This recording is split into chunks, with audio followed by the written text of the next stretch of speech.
Hi, welcome to part one of our section on vectors.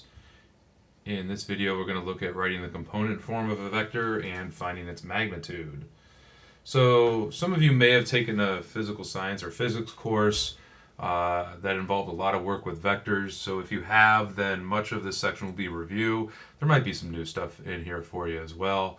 But a vector is a mathematical object with both magnitude or length and direction. So with vectors, we're concerned with two things: how long is the vector and which way is it going.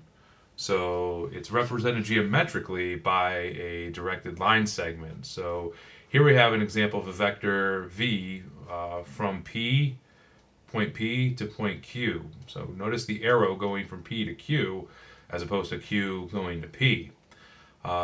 Where P is called the initial point, so it's your starting point or your initial point, like your initial side for an angle, and Q is your terminal point, kind of like your terminal side of an angle. So as far as naming vectors, we have a couple ways.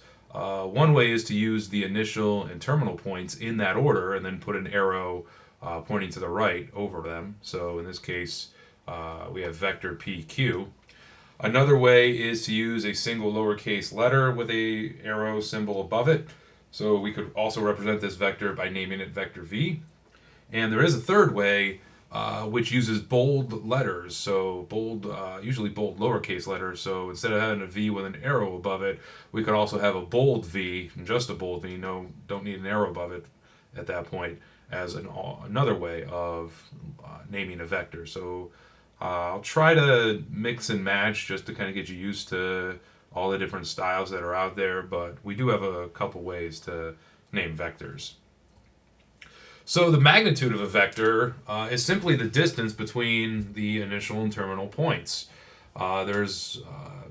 Think Pythagorean theorem when it comes to finding distance. You can also think of your distance formula from, let's say, geometry class. That'll work as well. I usually just use Pythagorean theorem since that's what the distance formula is. As far as the notation goes, you can use either single or double absolute value bars. Both mean the same.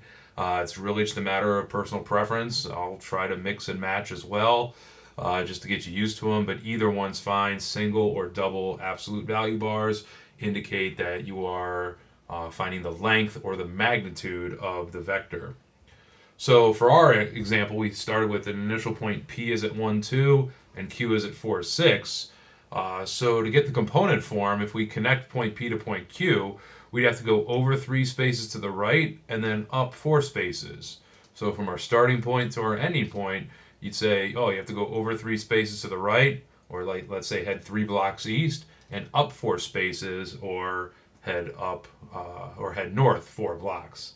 So going to the right 3 and up 4 in component form, it looks like an ordered pair, but instead of having parentheses, we have these angled brackets.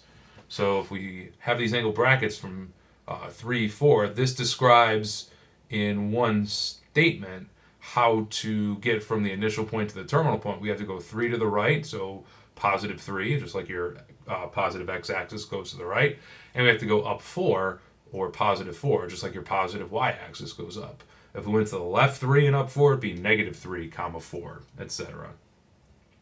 So to find the component form for your initial and terminal points, just take the difference in coordinates. So a lot like when you found slope in previous algebra classes, but we're not going to write it as a fraction. So you can use x0, y0, x1, y1. You can use x1, y1, x2, y2. It really doesn't matter. But you subtract your terminal x coordinate from and your initial x coordinate, so x1 minus x0, and then do the same thing with the y's. The terminal y coordinate minus the initial y coordinate, or y1 minus y0, and they're written somewhat like an ordered pair. So example 1a, find the component form and exact magnitude of the vector from A to B for each. So we have A, B in that order. You can think of also the arrow above it kind of pointing in the direction you need to go. But A is your initial point, B is your terminal point. So we'll take negative 5 minus 2 for our x coordinate or x component, and 3 minus negative 1 for our y component. So negative 5 minus 2 is negative 7. 3 minus negative 1 becomes 3 plus 1, which is 4. So the component form is negative 7, 4. So to get from A to B, this time you have to go 7 spaces left and 4 spaces up.